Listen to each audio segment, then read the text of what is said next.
감기 걸리셔서 못 오신 분들이 계실까요? 네. 건강하시기를 또 기도드리겠습니다. 자, 오늘 하나님의 말씀 제목은요, 하나님이 스토리를 다시 쓰신다, 이런 제목으로 하나님 말씀 전하겠습니다. 스토리를 다시 쓴다는 것, 우리 인생 스토리를 다시 쓴다는 것은 우리 인생에 반전이 있다는 거죠.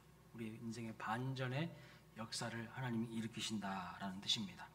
그래서 오늘 본문을 보면요, 너무나도 많은 반전의 내용들이 나타나는 것을 볼 수가 있습니다. 먼저 죽음에서 생명으로의 반전이 나타납니다. 13절 말씀 보시면, 이에 보아스가 룻을 맞이하여 아내로 삼고 그에게 들어갔더니 여호와께서 그에게 임신하게 하심으로 그가 아들을 낳은지라. 아들을 낳았다, 이렇게 말하고 있어요. 여러분, 자녀를 낳았다는 것은요, 큰 축복입니다. 하나님 앞에 복을 받은 것이죠. 그 자녀가요, 그 가정의 분위기를 바꿉니다. 최근에 농어촌 교회사역연구소 대표이신 우리 교회랑 가장 가까운 위치에 있는 빛과 서금의 교회 이인권 목사님이 할아버지가 되셨어요. 그분이 나이가 몇 살 정도로 여러분 보이시던가요?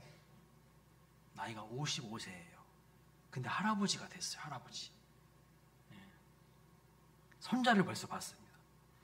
저는 이제 우리 교회랑 가까우니까요, 자주 가서 차도 마시고, 또 그 교회 아래층에다가 1층에다가 무인 카페를 만들었거든요. 근데 엄청 잘 된대요, 무인 카페.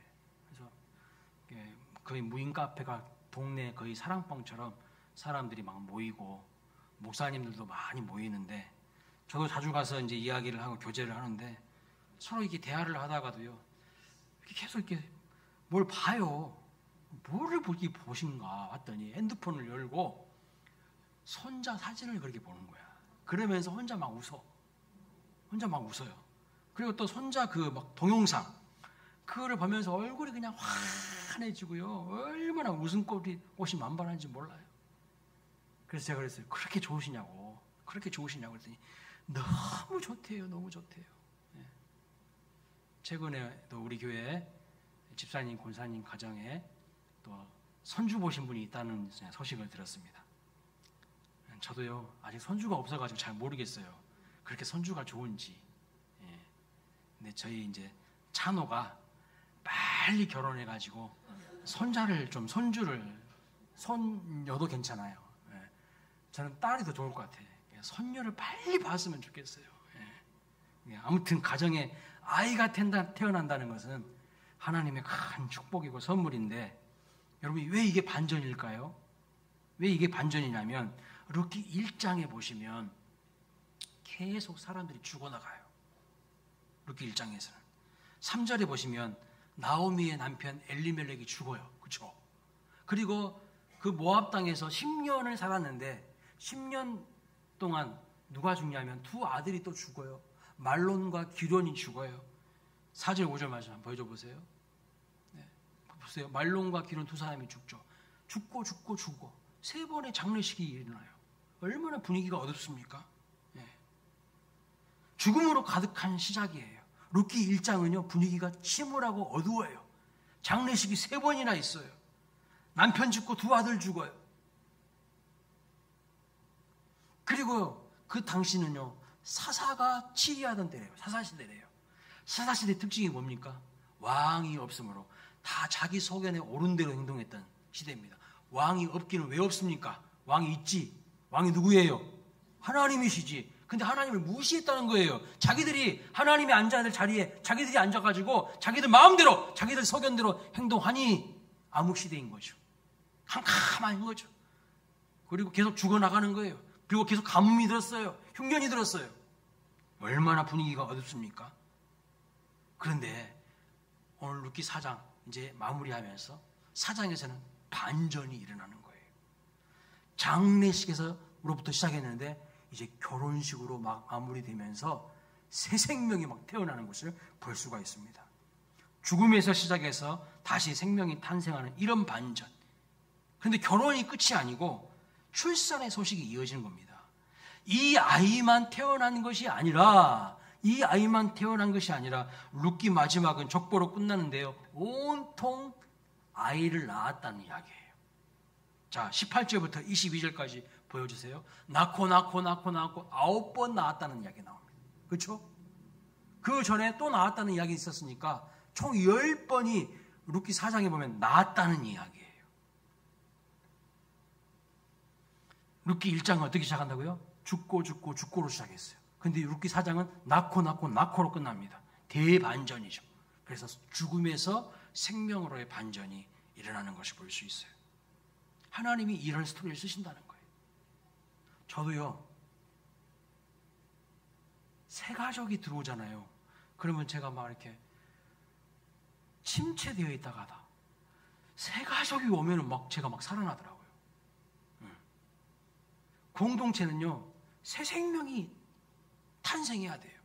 새 생명이 탄생하지 않은 공동체는요, 점점 쇠퇴해집니다. 분위기가 어두워요. 근데 새 가족들이 성도들이 전도회에서 새 가족들이 몰려오잖아요. 들어오잖아요. 그럼 그 공동체는 살아나게 돼 있어요. 여러분도 생명 낳는 은혜의 역사가 있으시길 주님의 이름으로 축복합니다. 두 번째 반전은 입술의 변화가 일어나요. 막 수근거리던 여인들이 있었어요. 수근거리던 입술이 부정한 여인들이 찬송하는 입술로 바뀌는 것을 볼 수 있어요.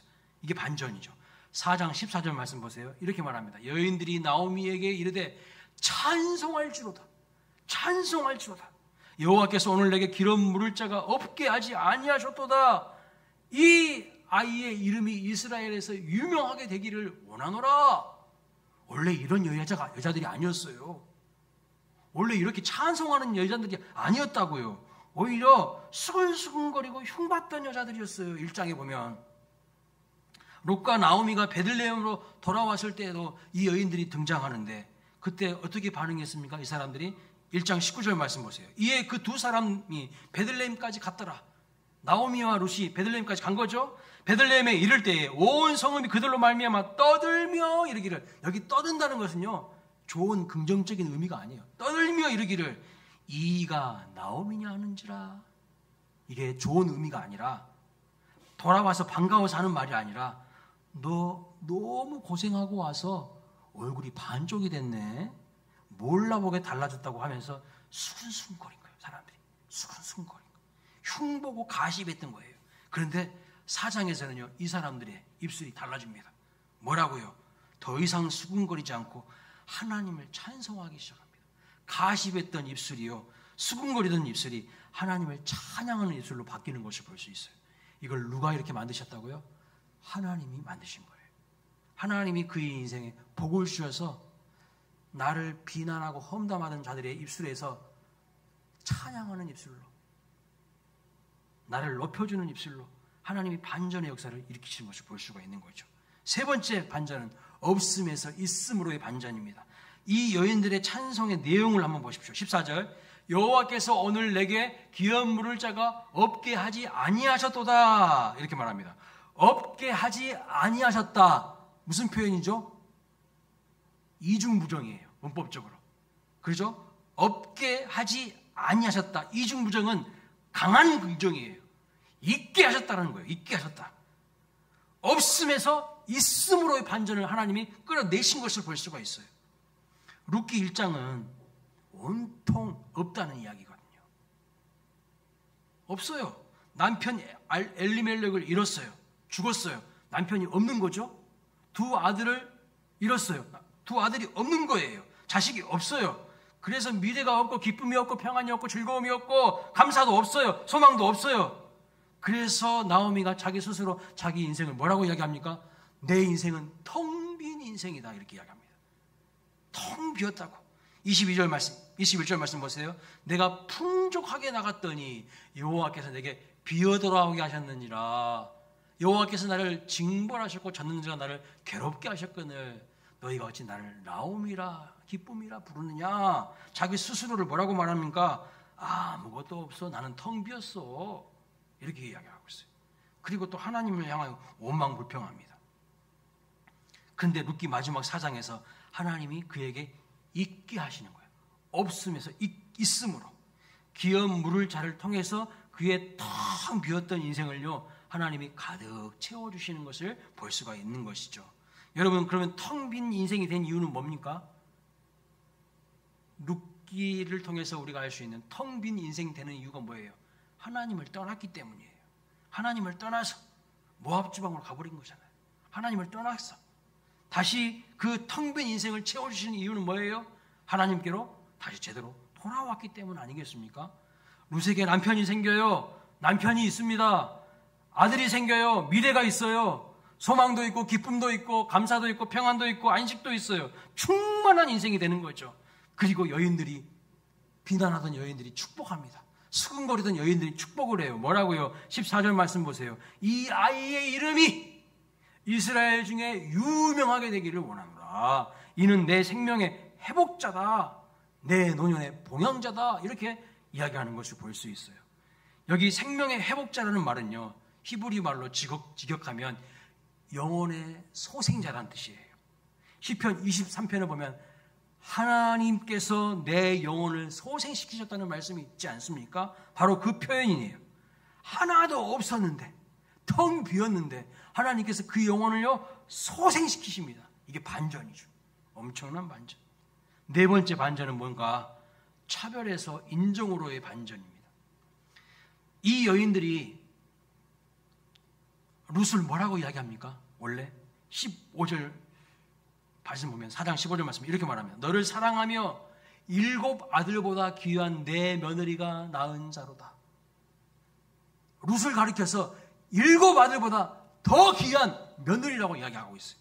근데 원래 이렇게 이야기하지 않았어요. 사람들이 뭐라고 이야기했죠? 룻을 가리켜서 그냥 1장 22절 말씀 보면 모압 여인 룻이다 이렇게 이야기합니다. 그리고 2장에도 보시면 6절에 모압 지방에서 돌아온 모압 소녀라고 이야기해요. 이것은 여러분 엄청난 차별과 무시와 혐오의 뉘앙스가 있는 표현이에요. 여러분, 예수님을 어디 출신이라고 하죠? 나사렛 출신이라 하죠. 근데 성경에 보면 나사렛에서 무슨 선한 것이 나겠느냐 이런 표현이 있어요. 그 당시에 사람들은 나사렛을요 좀 천대하고 무시했던 지역입니다.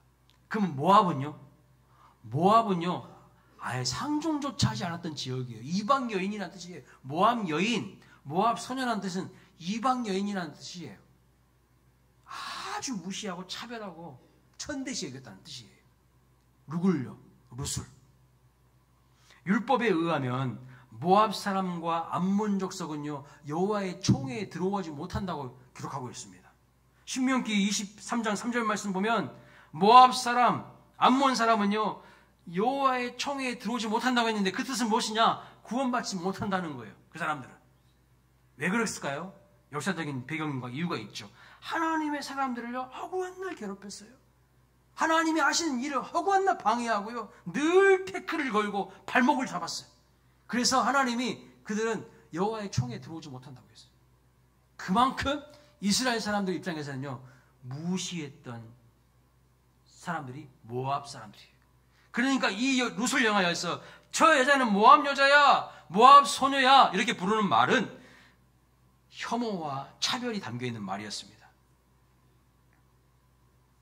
그리고 룻이 외모가 예뻤다는 이야기가 없어요. 만약에 외모가 예뻤으면 예쁜 모압 여자야 이렇게 표현했을 거예요. 성경은 분명히. 왜냐하면 에스더 같은 경우에는요 얼굴이 아주 예뻤다고 에스더서에 기록하고 있거든요. 그래서 왕후가 됐다고, 왕비가 됐다고 표현하고 있어요. 에스더 같은 경우에는. 근데 룻은요 예뻤다는 표현도 없어요. 그냥 모압 여자예요. 그냥 모압 소녀예요. 그런데 룻기 4장을 보니까 룻에 대한 평가가 완전히 180도로 달라집니다. 뭐라고요? 7 아들보다 귀한 며느리라는 거예요.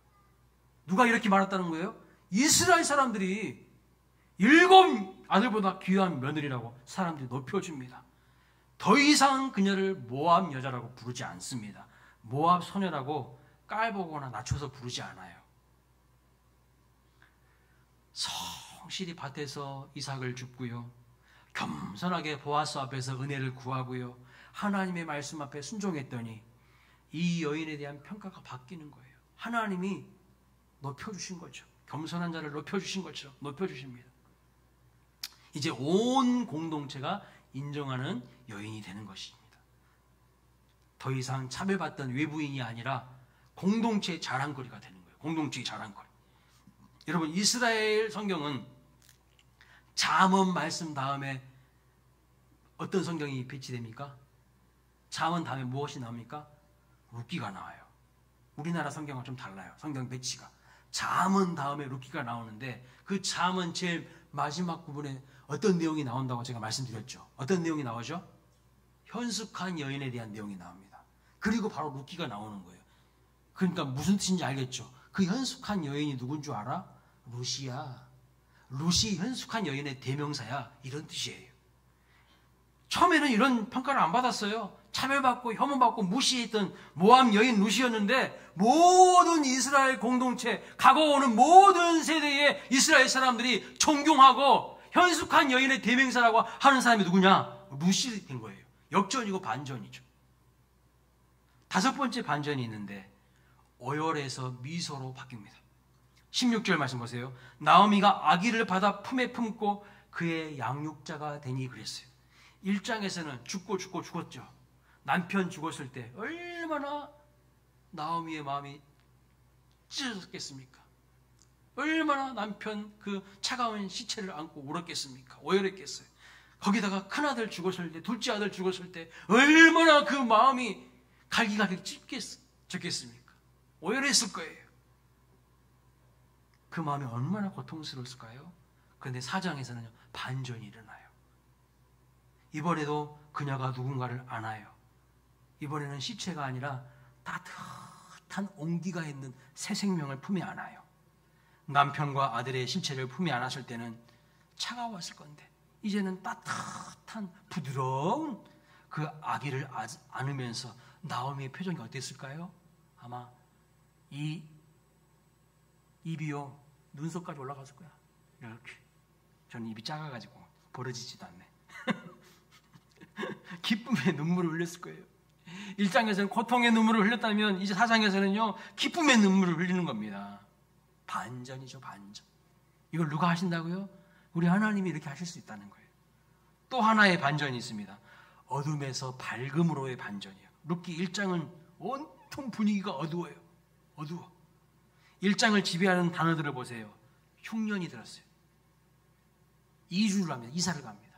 죽음이 있습니다. 눈물이 있고 슬픔이 있고 아픔과 상실과 고통과 말하라, 절망, 이런 단어들이 계속 나와요. 어두운 단어들이 있어요. 이기주 작가라는 분이 이런 책을 썼어요. 언어에는 온도가 있습니다. 언어에는 온도가 있어요. 그런데 제가 이렇게 보니까요, 언어에는 온도만 있는 게 아니라 뭐가 있는 줄 아세요? 채도도 있어요. 채도. 어두운 언어가 있고요, 밝은 언어가 있어요. 그래서 1장에 나오는 단어들은 전부 어두워요. 어두워. 여러분, 어떤 사람과 교제해야 되는 줄 아십니까? 어떤 사람과 사귀어야 되는 줄 아십니까? 밝은 언어를 쓸 수 있는 사람, 긍정의 언어, 믿음의 언어를 쓰는 사람들과 사귀고 교제하세요. 그래야 내가 밝아져요. 그런데 그 사람만 만나면 부정적이고 남 헐뜯고 비판하고 그런 사람도 있죠. 절대 만나지 마세요. 나까지 어두워져 버려요. 네? 나까지 오염되어 버려요. 절대 그런 사람 만나면 안 돼요. 그런데 4장에 드러난 단어들을 보세요. 결혼, 출산, 찬송, 기업, 유명, 회복, 사랑, 아기, 양육, 나오미, 소망, 미래. 완전히 분위기가 다르죠. 예. 모두 밝은 단어들입니다. 반전이 일어나는 거예요. 어두움이 지배하던 1장은 더 이상 이제 기억되지 않습니다. 1장을 가득 채우던 암울한 분위기는요, 봄 햇살에 눈 녹듯이 다 완전히 사라져 버렸어요. 그래서 룻기는 어떤 책인가? 반전과 역전의 드라마를 보여주는 책이라는 것이죠.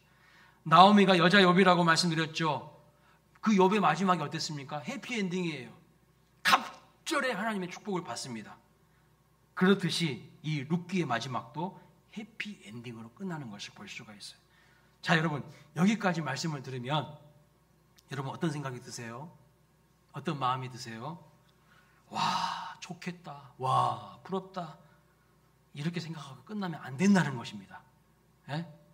그렇게 하라고 주신 말씀이 아니에요. 그럼 어떻게 하라는 것일까요? 하나님, 저에게도 이런 반전이 필요합니다. 하나님, 저도 죽음에서 생명으로, 수금거림에서 찬성으로, 없음에서 있음으로, 차별에서 인정으로, 눈물에서 미소로, 어둠에서 밝음으로, 내 인생에도 이러한, 내 가정에도 반전이 일어나기를 원합니다. 우리 교회 공동체에도 이런 반전이 있기를 원합니다. 이러한 기도가, 간구가 필요한 거예요. 그냥 지식으로 알라고 하시는 말이 아니에요. 옛날에, 아주 옛날에 우루끼라는 여자가 그냥 있었더라, 이런 일이 있었더라, 성경 지식을 알라고 하는 게 아니라, 오늘 내 삶 속에서도 인포메이션, 정보가 아니라 트랜스포메이션, 변화가 있어야 됩니다. 하나님, 그래서 간구하셔야 된다는 거예요. 그러면 어떻게 이런 반전이 가능했습니까? 여러분, 어떻게 이게 반전이 가능했냐는 거예요. 이유는 하나입니다. 룻이요, 보아스 만났기 때문이에요. 룻이 보아스 만났어요. 보아스는 누구를 상징하고 예표하는 인물이라고 말씀드렸습니까? 예수 그리스도이죠. 우리가 예수님을 제대로 만나야 될 줄로 믿습니다. 아멘. 룻기는 한 여인의 인생 스토리를 통해서 우리가 경험해야 될 여정, 은혜의 여정이 바로 이것이라는 것을 말씀하고 있는 거예요. 의지하던 그 세상에서 돌이켜서 하나님께로 돌아갈 때, 룻이 보아스를 만나서 결혼했듯이 우리도 예수님을 만날 때예요, 예수님을 매일매일 새롭게 만날 때 내 인생의 반전의 드라마가 시작될 줄 믿으시기 바랍니다. 제대로 예수님 만나야 돼요. 성경 안에서만 살아있는 예수님이 아니라 내 인생에도 주님이 계속해서 개입하시고 간섭하시고 함께 하시길 원하셔요. 그 주님을 초청하시고 사모하셔야 돼요. 우리는 이미 이런 은혜를 누리고 있습니다. 하나님을 인격적으로 만났던 수많은 사람들이 달라졌어요. 여러분도 달라지셨잖아요. 그렇죠? 분명히 달라집니다. 하나님 만나면, 예수님 인격적으로 만나면요, 분명히 달라질 수밖에 없어요. 인도에는 갈보리 템플 교회가 있어요. 들어보셨나요? 갈보리 템플 교회. 이 교회 성도가 몇 명인 줄 아십니까? 놀라지 마세요. 45만 명이에요. 그럴 줄 알았어요. 안 놀라시네. 우리 광일교회는 웬만해서는 안 놀래. 그거는 뭐 그런가 보다 그냥 해버리죠. 우리는 한 4억 5천 명 정도 돼야지 놀래잖아. 그죠? 아닌가? 40억? 4만 5천, 45만 명 뭐 그 정도쯤이야. 뭐. 그래서 유튜브에 보면 그 교회 소개하는 영상이 나오는데 세계에서 두 번째로 큰 교회라고 소개해요. 근데 아니에요. 여의도 순복음교회보다 더 커요. 세계에서 제일 큰 교회가 여의도 순복음교회라고 하거든요. 아니요. 여의도 순복음 따라잡았어, 이 교회가. 근데 여러분, 인도는 여러분 잘 아시다시피 카스트 제도가 있잖아요. 인도는요, 힌두교가 80%고 이슬람이 14%예요. 그러니까 힌두교와 이슬람이 94%야. 나머지는 불교고, 기독교가 자리 잡을 수가 없는 토양이에요. 그런데 그 땅에서 45만 명 모이는 교회를 만들었어요. 누가요? 그 교회 목사님 이름이 뭐냐면 사티시 쿠마르라는 목사님이에요. 이분이 다니엘 기도의 강사로도 와서 말씀을 전한 적이 있어요. 원래 불신자의 집에 태어났습니다. 불신자의 집에 태어났어요. 그리고 인도라는 환경이요, 예수 믿기 너무 어려운 환경이에요. 그래서 방탕한 삶을 살았어요. 방탕한 삶을. 허구한 날, 술 퍼먹고 담배 피우고, 성적으로도 문란하고 막 그런 삶을 살았어. 그런데 어느 날 그런 방탕한 삶을 사는데 길거리에서 복음을 전하는, 예수님을 전하는 사람을 만난 거예요. 복음을 들었어요, 이 사람이. 그리고 그 전도하시는 분의 전도를 통해서 예수님을 알게 되고 만나게 됩니다. 그분이 하는 말이에요. 나 같은 쓰레기도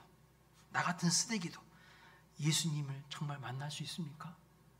예수님 만나면 변화될 수 있습니까? 나 같은 쓰레기도? 그리고 주님 앞에 무릎을 꿇고 기도하면서 예수님을 진실로 영접해요. 그 이후에 그의 삶에 완전한 변화가 일어나기 시작합니다.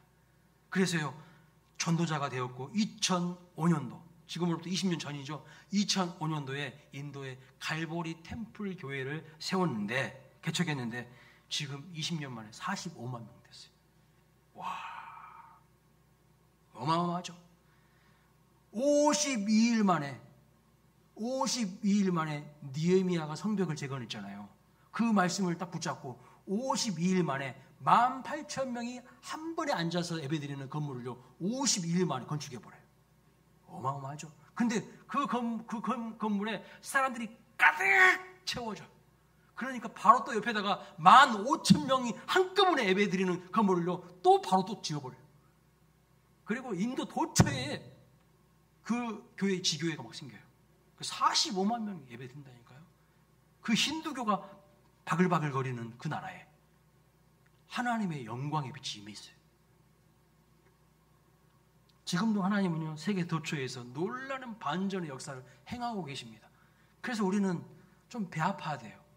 왜 내 인생에는 이런 역사가 일어나지 않은가?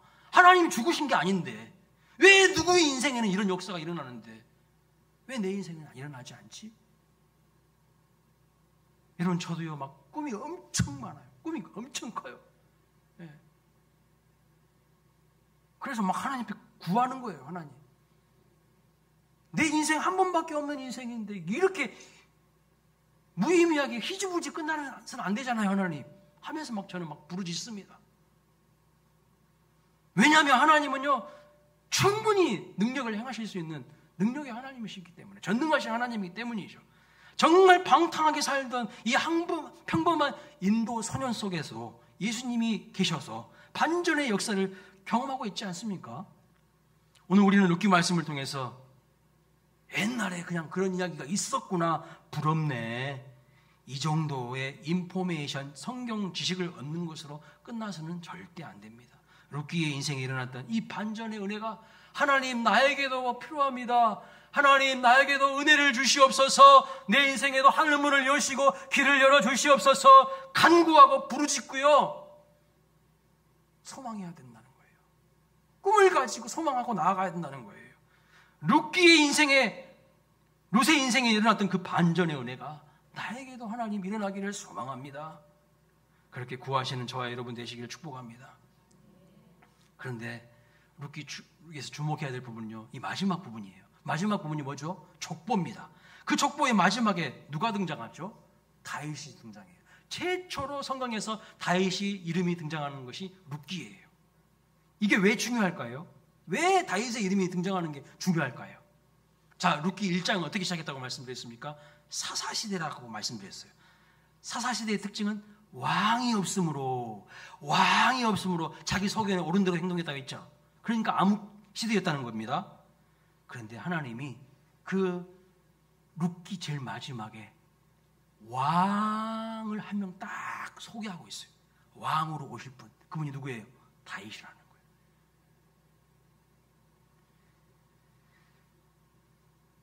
무슨 말씀을 하려고 하시는 것일까요? 다윗 왕으로 예표되고 다윗 왕의 후손으로 오시는 예수 그리스도가 온 우주의 왕이시다, 이것을 지금 암시하고 있는 거예요. 사사시대 처음 1장에서는 왕이 없었어. 근데 제일 마지막에는 다윗 왕이 딱 나오고요, 다윗 왕의 끝에 예수님이 오시거든요. 무슨 말이냐?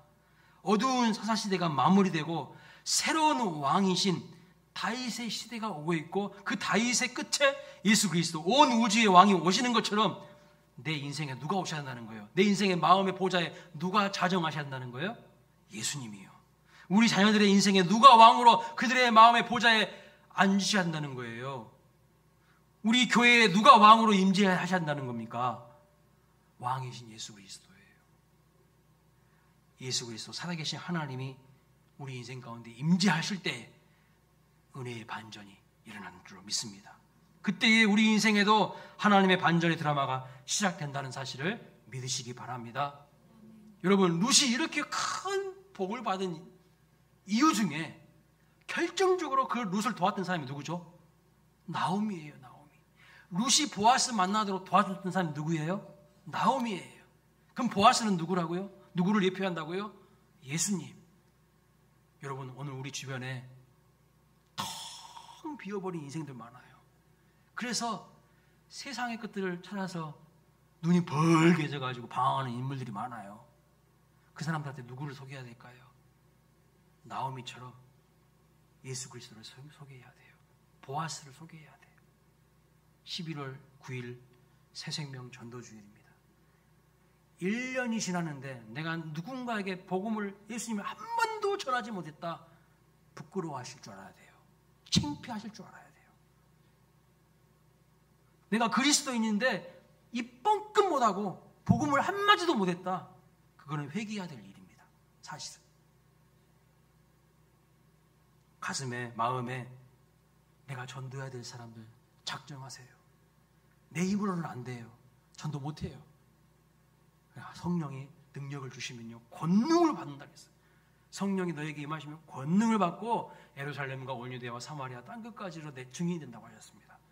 그래서 하나님 내 힘으로는 못하니까 하나님이 힘 주셔서 내가 복음을 전할 수 있게 해달라고, 내가 한 영혼이라도 나를 통해서 예수님께로 돌아오는 은혜의 역사가 있게 해달라고 간절히 구하시고 도전하시고 나아가시기를 주님의 이름으로 축복합니다. 그러면 여러분을 통하여서요 대반전의 역사가 일어나요. 보십시오. 그 인도의 그 무명의 소년, 방탕하던 소년에게 길거리 전도자가 복음 전했는데 그 사람이요, 그 한 사람이 변화되더니 45만 명을 이끄는 영적인 리더가 되잖아요. 모를 일이에요. 내가 전도한 그 사람이 어떻게 변화될지 모를 일이야. 하나님이 역사하시면 어떠한 반전을 일으키실지 모를 일이라는 거예요. 내 스스로 하나님의 능력을 제한하지 마세요. 우리 스스로 제한해버리는 거예요. 안 돼! 이 시대는 전도가 안 돼! 안 되긴 뭐가 안 됩니까? 하면 되는 거죠. 여러분을 통하여서 제2의 룻이 나오기를, 제3의 룻이 나오기를 주님의 이름으로 축복합니다. 그래서 진정한 보아스 대신 예수 그리스도를 만나서 행복한 삶을 누리는 우리의 지인들, 가족들, 이웃들 되시기를 주님의 이름으로 축복합니다. 다 함께 자리에서 일어나셔서 우리 나는 믿네 찬양하겠습니다.